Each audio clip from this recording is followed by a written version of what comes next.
Chapter 2 सजीवों के लक्षण आप पढ़ रहे थे। 3 लक्षण आप पढ़ चुके। आइए अब सजीवों का चौथा लक्षण वृद्धि देखें।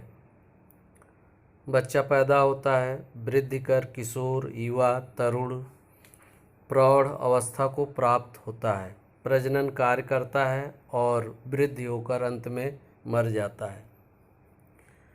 अर्थात जब बच्चा पैदा होता है तो उसकी साइज और वेट दोनों कम होते हैं, लगभग 2-2.5 किलो का होता है। जैसे जैसे समय बीतता जाता है उसका वेट और साइज दोनों बढ़ता जाता है।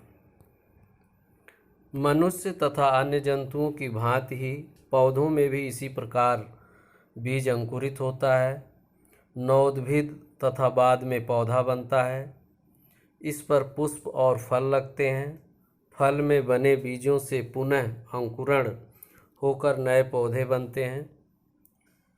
आइए अब सजीवों का लक्षण 5 देखें। शारीरिक नियंत्रण व्यवस्था। जंतु तथा पौधे दोनों में ही शरीर के विभिन्न अंगों को नियंत्रित एवं संगठित रखने के लिए आवश्यकता अनुसार संचार विधियां विकसित रहती हैं। यह क्रिया कोशिकाओं के केंद्रकीय नियंत्रण के अतिरिक्त कुछ रासायनिक पदार्थों, भौतिक क्रियाओं के द्वारा भी संपन्न होती है।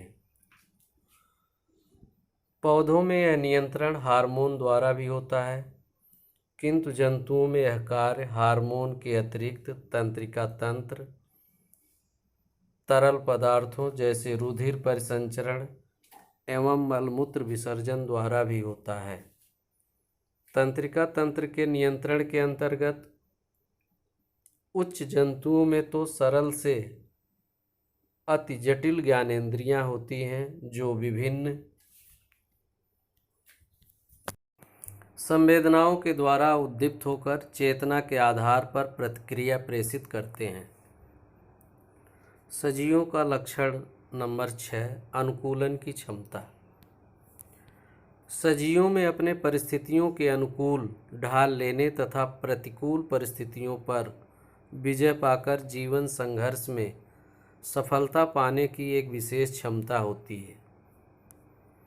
इस कार्य हेतु प्राणियों में संरक्षी रंजन या पारदर्शिता आदि सुरक्षा के उपाय पाए जाते हैं। गिरगिट तथा कुछ सीमा तक मेढक रंग बदलने के कारण एवं जेलीफिश पारदर्शिता के कारण अपने चारों तरफ के वातावरण में छिपकर शत्रुओं से सुरक्षा कर लेते हैं। पौधों में यह क्रिया ताप, शुष्कता इत्यादि के विरुद्ध विभिन्न प्रकार की संरचनाओं के निर्माण तथा रूपांतर आदि के द्वारा ये क्षमताएं प्रदर्शित होती हैं। जलीय जीव जल में रहने के लिए अनुकूलन उत्पन्न करते हैं, जबकि मरुस्थलीय जीव अन्य प्रकार के अनुकूलन प्राप्त करते हैं। ऊंट और नागफनी इस प्रकार के पर्यावरण में रहने के लिए अत्यधिक अनुकूल होते हैं। अर्थात जीव की अनुकूलन क्षमता वह क्षमता होती है जिसमें जीव अपने वातावरण के अनुसार अपने को एडजस्ट करता है। आइए अब सजीवों का लक्षण नंबर 7 गति एवं प्रचलन पर प्रकाश डालें। सजीवों में एक ही स्थान पर अपनी इच्छा अनुसार शरीर के किसी अंग के हिलाने डुलाने अथवा उसकी स्थिति में परिवर्तन को गति कहते हैं, जबकि एक स्थान से दूसरे स्थान तक संपूर्ण शरीर द्वारा गति करने को प्रचलन कहते हैं। जंतुओं में प्रचलन सामान्य प्रक्रिया है, किंतु इस प्रकार की गति निम्न श्रेणी के पौधों को छोड़कर अन्यत्र कहीं नहीं पाई जाती। अन्य प्रकार की गतियां पौधों में भी देखा जा सकता है। जैसे एक गमले को यदि खिड़की के पास रखते हैं तो वह बाहर की ओर मुड़ जाता है या गति करता है।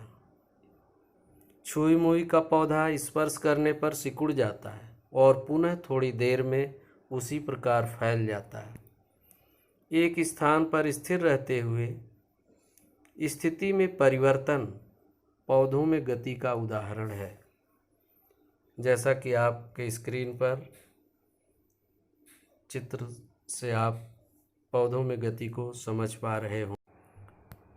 कुछ निम्न श्रेणी के पौधों में प्रचलन देखने को मिलता है, अर्थात गति देखने को मिलता है। जैसे क्लेमाइडोमोनास अपनी पश्चमाभिकाओं द्वारा तथा वालवाक्स अपने रोमाभों द्वारा प्रचलन करते हैं। अनेक जनन इकाइयों में जंतु तथा पौधे दोनों में ही प्रचलन होता है। जंतुओं में शरीर के अंदर स्थित अंगों में तो गति होती ही रहती है, जैसे हृदय गति, श्वसन अंगों की गति, आमाशय एवं स्राव ग्रंथियों की गति। भीतरी अंगों के अतिरिक्त शरीर के बाहरी अंग भी गति करते हैं, जैसे हाथ पैर हिलाना, उठना बैठना इत्यादि। अधिकतर जंतुओं में प्रचलन की दक्षता होती है, जिसके लिए उनमें विविध अंग विकसित होते हैं। जैसे चिड़ियों में गति के लिए पंख, घोड़ों में गति के लिए प्रचलन के लिए 4 खुरदार पैर, मनुष्यों में 2 पैर, मछलियों में प्रचलन के लिए पंख पाए जाते हैं। आइए अब सजीवों का लक्षण नंबर 8 देखें, जिसे उत्तेजनशीलता कहा जाता है। सजीवों में प्रतिकूल परिस्थितियों जैसे सर्दी, गर्मी, चोट इत्यादि को तुरंत अनुभव करने की शक्ति होती है, जिसे उत्तेजनशीलता कहते हैं। जैसे हाथ में पिन चुभते ही तुरंत झटके के साथ उसका हट जाना, चिड़ियों का शीत में आने पर खड़े कर लेना, गिलहरी का अपनी पूंछ के बाल खड़े करके पीठ ऊपर डाल लेना और उससे कंबल का कार्य कर लेना। सर्दी में मेढक और छिपकली जमीन के अंदर या दरारों इत्यादि में घुस जाते हैं। बाज को देखकर चिड़ियों में भय उत्पन्न हो जाता है। इस प्रकार की उत्तेजनशीलता को बाह्य उत्तेजनशीलता भी कहते हैं। इसी प्रकार भूख एवं दर्द का आभास आंतरिक उत्तेजनशीलता कहलाती है। ये सब उदाहरण उस चेतना के हैं जो जंतुओं के शरीर में फैली ज्ञानेंद्रियों, विशेषकर स्पर्शेंद्रियों के द्वारा होती रहती है। पौधों में भी इसी प्रकार उद्दीपन के प्रति अनुक्रिया देखी गई है। जैसे लाजवंती अथवा जिसे छुई मुई कहते हैं, को स्पर्श करने से वह तुरंत ही सिकुड़ जाती है और फिर थोड़ी देर में अपनी मूल स्थिति में आ जाती है। कीटभक्षी पौधों के विभिन्न अंग कीट के बैठते ही बंद हो जाते हैं। ये सभी उत्तेजनशीलता के ही उदाहरण हैं। आइए अब सजीवों का लक्षण नंबर 9 देखें, प्रजनन की क्षमता तथा जीवन चक्र। प्रत्येक जंतु या पौधे में अपने जैसे बच्चे या पौधे उत्पन्न करने की क्षमता होती है। जैसे एक गेहूं का पौधा प्रजनन कर बीज और बीज के द्वारा अपने ही जैसा पौधा पैदा कर सकता है। मुर्गी अंडा देती है और अंडे से मुर्गी के ही स्वरूप का बच्चा होता है, जिसे चूजा कहते हैं। चूजा वृद्धि कर मुर्गी बनती है और मुर्गी पुनः अंडा देती है। विभिन्न जंतु जिस शिशु को जन्म देते हैं वे आकार प्रकार में अपने माता पिता के समान ही होते हैं।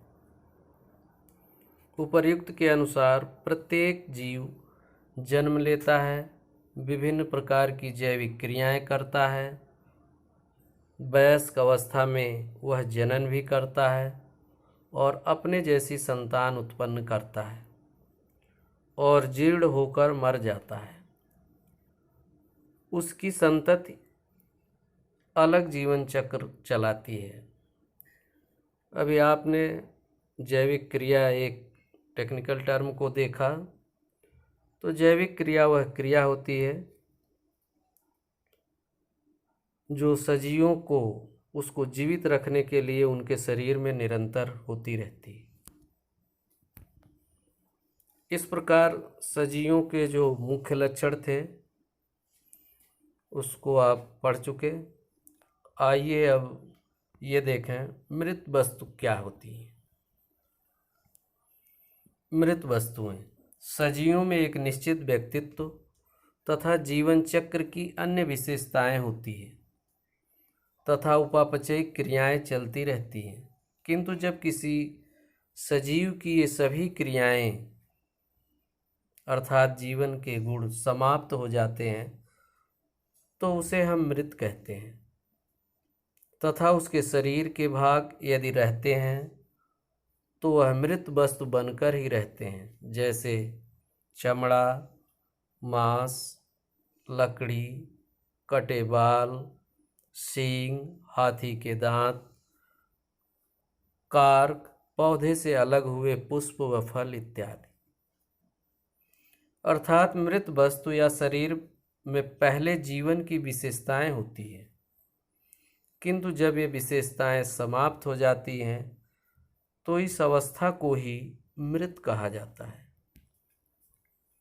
निर्जीवों में उपर्युक्त प्रकार के जीवन की विशेषताएं या लक्षण कभी भी नहीं होते और वे सर्वदा एक समान ही रहते हैं, जैसे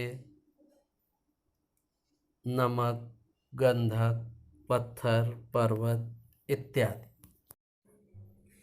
आपके स्क्रीन पर सजीव तथा निर्जीवों की तुलना की एक तालिका दी गई है। इसमें अनेक अंतर दिए गए हैं, लेकिन कम से कम 5 अंतर आपको याद होना चाहिए। ये भी एग्ज़ाम में पूछे जाएंगे। अतः ये दूसरा चैप्टर आज समाप्त हुआ।